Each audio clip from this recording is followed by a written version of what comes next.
I've been listening to my parents fight since before I was born. And I mean that literally. See, it didn't take them long to realize there was something strange about their daughter. As soon as I learned to talk, which happened really fast by the way, I would describe things we had done yesterday or last week. My parents said I remembered things in amazing detail, like crazy detail. They thought I was a genius, and it even got them to stop fighting for a while. See, I didn't even know my parents' constant fighting was weird. It was all I had ever known. When I started going over to my friends' houses to play, I saw how their parents smiled at each other, how they seemed happy, and their homes were cozy and warm, where mine felt cold and dark. I decided the best way to make my parents act normal was to keep impressing them with my memory. The problem was, my amazing memory started getting in my way. At school, sometimes I couldn't concentrate on the lessons because my brain was so full of memories. I could remember everything that happened the day before, the week before, the month before, even years before. I was pretty sure I could remember every single day of my life.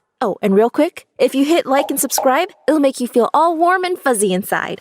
Just like your favorite childhood memory. One day, we took a trip to see my aunt. My parents said it was time to finally meet her and my cousin. They only live like an hour away, but for most of my childhood, my parents had acted like that was just too far to visit. Really, I think it was because my mom didn't like her sister much. This is the way we went when I was a baby, I told them as we drove. My dad turned around and stared at me. My mom yelled at him to watch the road. "What do you mean?" he asked. "We went down these roads and we went to a lady's house. It had cats everywhere." My parents were silent for a long time. "You can't remember that far back," my mom said. "It's impossible." "How else would she know those details?" my dad asked my mom. "We must have shown her a picture of Aunt Judy's house." But they hadn't. I just remembered it. I got distracted then, remembering other things from that day. The memories were a little fuzzy, I guess since I didn't have the words at the time to identify what was going on. But I remembered my mom crying on the way there and back. So loud. The sound of it had made me cry too. The memory of our crying got stuck in my head, and I almost didn't notice we had reached Aunt Judy's.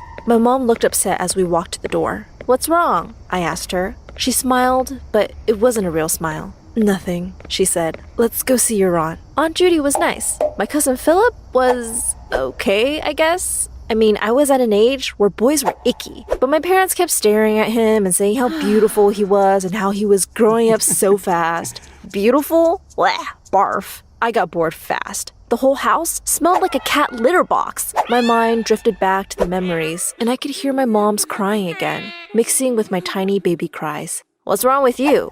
Philip asked. "You just totally spaced out there." "Whatever," I said. "I'm bored." "Let's go see the attic," he said. Finally, something exciting! He said we had to be really quiet because he wasn't allowed to go up there. The steps were very narrow and slippery. We snuck away from our parents, and I followed him to the long, dark staircase. We started going up, but I hesitated, feeling like I was in a horror movie, like the darkness would swallow me whole. I started crawling, but I couldn't see where I was putting my feet. I slipped and fell back down the stairs. There was a horrible pain in my leg, and I started to cry.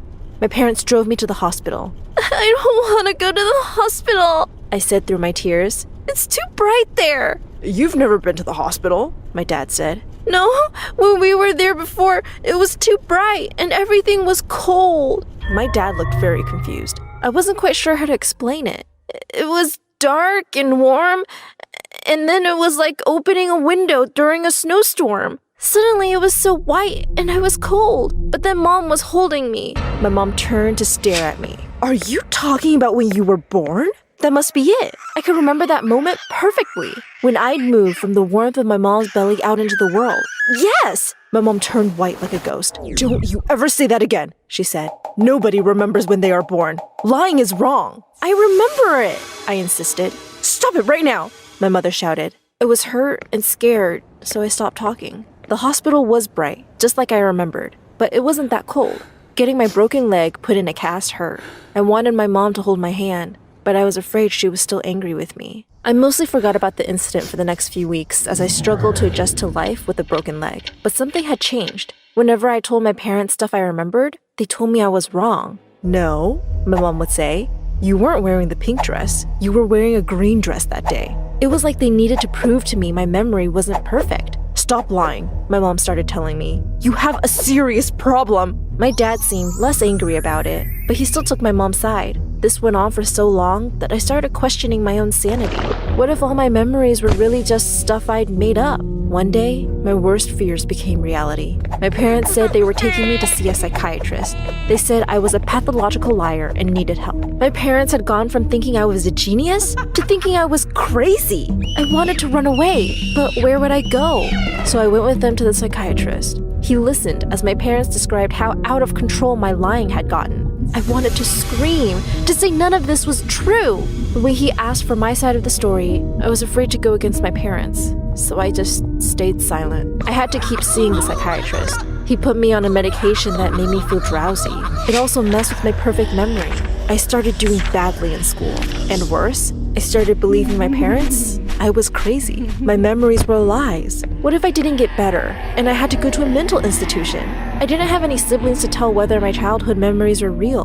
My mom had always hated having a sister, and she had wanted an only child. So I was on my own. I became lonely and depressed. By the time I got into high school, I felt like a ghost. I was still on my medication. I was a bad student and I didn't have any friends. But one morning, I forgot to take my pill. I had an amazing day at school. I could actually focus for once, and I impressed my teachers with all the stuff I memorized. My speech class, which I had been dreading, went so well. I felt like a new person up in front of the class giving my speech. I didn't need to use my note cards at all. Afterward, the teacher kept me after class. She said I should join the debate team, which traveled around competing with other schools in the state. She thought it would be good for me. I said, thinking about all the days my pills made me too tired to think, and about the lies my brain kept making up. What if I got up to debate at a competition, and everything out of my mouth was pure BS? I couldn't risk that. I have to go, I said. Then I ran home. But the teacher kept asking me every day, until finally, I agreed to come to a debate club meeting.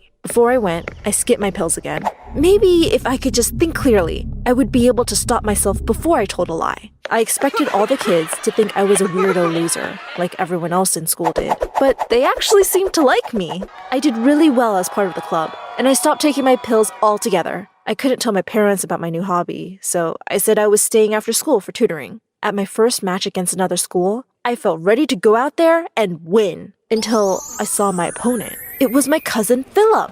I barely recognized him. I hadn't seen him since that night I broke my leg. We caught up before the match, and he was nice and fun to talk to. We even watched my story animated together on my phone. But when it was time to go on stage, we were all business. It was a tight match, and I could feel the adrenaline rush through me. I did well at first, but then my overactive memory started getting in the way. I would remember things Philip had said to me before the match, a certain way he smiled, and then suddenly, I was remembering things from when we were kids. Focus, I told myself. You can't lose this. At the end, the judge declared me the winner. I was so excited. Where are you going to put your ribbon? Phil asked me afterward. My good mood vanished. I wasn't going to be able to put my ribbon anywhere, because if my parents saw, I would be in huge trouble. I don't know, I said. He noticed I was sad and said, "It was a good match. Do you feel like going out for ice cream?" We did, and we had such a fun evening together. He told me about his plans to study political science in college. I hadn't even thought about what I would do in college. What was a crazy lying freak like me going to do for a living? I can't believe how well you had your talking points memorized, he told me. That was really incredible. It had been so long since someone thought my memory was awesome, rather than a sign of mental illness. I realized I felt a strong connection with Philip, and I didn't want to go home. We agreed we would video chat online and help each other with our debate skills. Even though you're my rival, he said with a grin. We stayed in touch, and when we saw each other at another match, we spent the evening together again. We ended up talking about our crushes. He had a crush on the president of his school's Spanish club, and I had a crush on one of the baseball players at my school. I don't even know how to kiss, I said. I had like zero social life until now. He laughed. That's sad if your cousin is your social life. And even sadder that you don't know how to kiss. You can practice on me if you want. Gross, I said, even though I knew he was teasing. We're cousins. You should see your face. He was cracking up. You thought I was serious. No, I didn't. Would you do it if I dared you? He asked. We were just kidding around, but I actually was desperate to know how it felt like to kiss somebody. He stuck his lips out, joking, like he was waiting for me to try it. I decided to scare him I leaned in until my lips were almost against his. Suddenly, we both pulled away and fell backwards, laughing like hyenas. I said, spitting and rubbing my mouth. He did the same. It was weird though. I felt such a strange connection to him. Not like a crush exactly, just like we were meant to become friends. Even though it was pathetic that my cousin was my best friend, when I got home that night, I was walking on air until I saw my mom waiting for me. She held up my medication bottle and rattled the pills. "Explain this." She sounded furious. "You should be almost done with this bottle by now. We should be calling in for a refill. Why is the bottle full?" I thought about making up an excuse, but she already thought I was a liar, so I just told the truth. "I thought you were getting better," she shouted. "But now your lies have reached a whole new level. We'll have to go back to the psychiatrist." "Mom, no!" I begged. "I'm finally happy. I'm so much better when I'm not on the pills. I can think more clearly." "The pills help you," she interrupted. "They keep your condition under control. I can't believe you do this. Lying about your medication? About where you've been? You're not going back to that club. And you're not going to see Philip ever again." I started crying. "Mom, please! You can't take him away from me!" I cried so hard I thought I was going to throw up. All the good things in my life were disappearing. But my sobs brought back a memory from a long, long time ago. I was just a baby in my mother's arms, and I was crying as she took me away from Aunt Judy's house. Crying because I felt like my heart was breaking. My mom grabbed my arm, but then she looked at me and started crying too. She let me go. The sound of us both crying brought the memory back clearer than ever. We were in the car, driving away from Aunt Judy's. But this time, I could see not just her and Dad in the front seats, but the empty seat beside me, where a second baby carrier had been just moments before. I gasped and stared at my mom. "Philip was my brother." She was crying too hard to reply. "I remember. We were born together. We were born in your arms. And then—" "Stop!" my mother screamed. "You don't remember that. You can't!" But I didn't stop. "You drove us both to Aunt Judy's, but you only brought me home." "You're a liar!" "No!" I shouted back. "I'm not!" Suddenly, I heard my dad's voice. "It's time to tell her." I looked at him and asked, "Tell me what?"